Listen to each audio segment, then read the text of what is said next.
We have Jeff Goodman ready. Talk a little college hoops. Basketball analyst at Stadium, Field of 68, one of my favorite shows to watch. Jeff, it's an honor to have you in. You're the first official guest on Crain and Company. Welcome to the party. Wow, I'm the first guest? How did that happen? Who else declined? Actually, Jeff, we're 3 for 3 right now. You were the first one because I got a couple things, that, especially after watching Wisconsin last night. And obviously I follow you on Twitter. But when you look at, I talked about this yesterday, when you look at the field this year, because there's really not an overly elite or dominant team. I mean, you can make a case a little bit for Arizona. Gonzaga, I'm going to ask you about that. I'm not their biggest fan. Like I said yesterday, anybody who plays in a conference where the parents still work at the concession stands, I still worry about. But are we setting up for maybe one of the best NCAA tournaments from a parity standpoint? Because so many teams can win it, there's not really a dominant team. Yeah, I mean, it's completely different than a year ago when it was, right, Baylor, Gonzaga, or Gonzaga, Baylor, however you want to look at it, and then everybody else. This one, I don't know, like a lot of people are like, well, there's 12, 15, 20 teams. No, there's not that many, I think, that can win 6 straight. But I think there's probably 8 or so that I think could probably win 6 straight games. You know, my biggest thing, and I say it all the time, and everybody makes fun of me for it, but point guard play, point guard play, point guard play. And I feel like there's 3 or 4 teams that have it, and then there's 3 or 4 of the contenders that either do not or I'm very concerned about. But, yeah, I mean, there's definitely more parity. That's kind of a good thing going into this year. I also think, guys, remember a year ago, Baylor and Gonzaga were the 2 best teams. They never had to play in a brutal atmosphere. True. Right? There were no brutal atmospheres last year. This year, we saw it last weekend. Right, the top 17, 7 of the top 9 teams or whatever it was lose. They were all playing in really, really tough environments. Yeah, and you look at the SEC. I mean, you got Arkansas, Kentucky, Auburn, Tennessee. I think it combined 64-1 at home. The road atmospheres, and I love it. I mean, we've seen the courts get stormed, multiple times. But last night, speaking of courts getting stormed, Wisconsin beat Purdue. Like I said on social media, I didn't know the bank stayed open that late in Madison. I don't think Wisconsin is a 1 seed. I know it's a lot how you're playing going into March. I love Johnny Davis's game. He's an absolute witch. Brad Davidson, again, he's going to be a hell of a coach at some point. How good do you think this Wisconsin team is? And does it say more about Purdue last night and Jaden Ivey kind of being unsure, or Wisconsin and them kind of figuring it out, especially in the front court where they've gotten kind of pushed around a little bit lately? Yeah, I mean, listen, Johnny Davis played hurt last night. I don't even know if Hummel and Benetti were talking about it on the broadcast as much, but they weren't sure he was going to play up until yesterday morning. So he had a foot injury. He wasn't himself. He's clearly their best player, and probably along with Oscar Tshiebwe, they're 1A and 1B for National Player of the Year. Listen, does Wisconsin, when you watch them play, do you look at them and say they're a number 1 seed? Hell no. Hell no. Am I taking them to make a deep run in March? Hell no. And I love Johnny Davis, and I think he's a lottery pick. However, if you look at it and look at what they've done, they've swept Purdue now. Yep. They beat Houston on a neutral court when Houston was actually healthy. Nobody else has. They beat St. Mary's neutral court. St. Mary's is now in like that 5 seed line. They've swept Indiana. They've beaten everybody. So the problem is they don't beat teams by enough points. So the analytics don't like them. Like, who gives I don't know Just if I win. can swear on this program. Can I swear? Yeah, you can swear. You can swear on the Bible on here.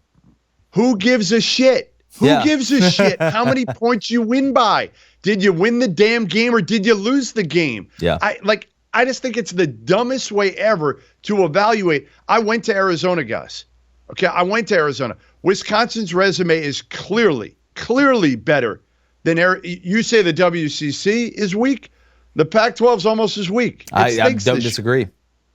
Yeah, and again, it was interesting last year watching some of the Pac-12 teams make a run. I do think Arizona is one of the most complete teams when you look at the front court and the back court. But like you said, I'm not 100% sold out there at the Pac-12. But I do want to segue a little bit to the SEC. You mentioned Kentucky. To me, I think this is the best the SEC's ever been from a depth standpoint, from top to bottom, outside of Georgia, which Tom Crain, his time is limited there. But who out of, Kentucky, Arkansas, Tennessee, Auburn, maybe you can throw a little bit of LSU in there. Which teams do you think out of the SEC can make a legit run to the Final Four and actually win a national championship? I think Kentucky is the one that can win 6. I think Auburn, Tennessee, even Arkansas can win 4. Again, point guard play. Kentucky's got 2 of them. They got Severe Wheeler, who is just a pass-first, speedy, defensive point guard who just makes people better. And, oh, by the way, when they lost to Auburn, if you remember, Ty played 10 minutes. Yeah. Ty Washington, their freshman combo point, whatever you want to call them. And Severe Wheeler was out for a 4-minute stretch in which I think the lead, or they were down 1, and then when he came back in, they were down 10. Mm-hmm. So when they're whole, I think Kentucky's as good as probably any team in the country right now. And to me, they're the best. They're the team you don't want to see out of the SEC. Again, point guard play, Auburn scares the shit out of me with Wendell Green. Like, he looks like a mid-major point guard over the last 6 weeks of the year. He came from Eastern Kentucky. Mm-hmm. He just doesn't know how to play with great players yet. Like, get the damn ball to Jabari Smith when the game is on the line. Thank you. Now, we've been screaming that all the time. You bring up Sheboy. I said yesterday he's grabbed more boards than a surf instructor. The dude's been about as consistent as I've ever seen down low on the offense and the defensive side. Here with Jeff Goodman, you can find him the field of 68. They do a great job. Rob Doster, all the guys over there, also basketball analysts at Stadium. Blaine, get one Booster Club question ready. Jeff, a couple more, and I'm going to let you go. When you look at the field as a whole, and look at the Big Ten, Michigan, Phil Martelli taking over for suspended Juwan Howard. Rutgers has been a great story. Now, they struggled a little bit here lately, but playing them there has been absolutely lethal. But is there a team outside of, not just the Blue Bloods, but the teams we typically see have success, a mid-major that could make a run, and why is it Murray State? I mean, Murray State can because they've got 3 dudes. They've got experience. They've got a really good shooter in Tevin Brown. They've got a good point guard, Juice Hill, who can explode, and a experienced front court player too. So I think Murray State is a team. It depends what you consider a mid-major. Like, to me, again, St. Mary's so well coached. They have a mid-major budget. Now, they play in the same league as Gonzaga and BYU. Those, to me, aren't mid-majors because they have high major budgets and resources. So I would put, St. Mary's maybe in that mix because of Randy Bennett. I would put Colorado State in that mix with David Roddy. And I think Isaiah Stevens, their point guard, is as good as almost any point guard in the country. And again, you've heard me say point guard play. I'm going to beat the drum and say, like, because of that, in the tournament, I think Roddy, I'm trying to think who he looks like an NFL tight end. And I talked to him when I was out there in Fort Collins about that. Like, are you going to look at playing the NFL if you can't get to the NBA? And he said, I'll look at anything. Yeah. Anything I can, but he's got that NFL tight end body. And there is precedent for it. We've seen it, done before and at work. Blaine, do we have a question from the Boost Club before we let Jeff out of here? Yeah, we got a question here from Smokey the Vol. Could you see the Purdue Boilermakers being one of the teams that drop early out of the NCAA tournament? I like this. Yeah, because they don't guard. I mean, it's crazy that we're saying it about a Matt Painter team, right? Like, I would go to Matt Painter practices. They'd be 3+ hours, and they would just be destroying each other. And like 95% of the practice would be all defense, right? And now he's got a team that can really score it, but they can't stop anybody. And I also think their point guard play scares me a little bit. Like, they've got good, solid guys there, but you see it. Like, you got to give the ball to Jaden Ivey at the end of the game. Sometimes he is electric and will make the right play and look tremendous.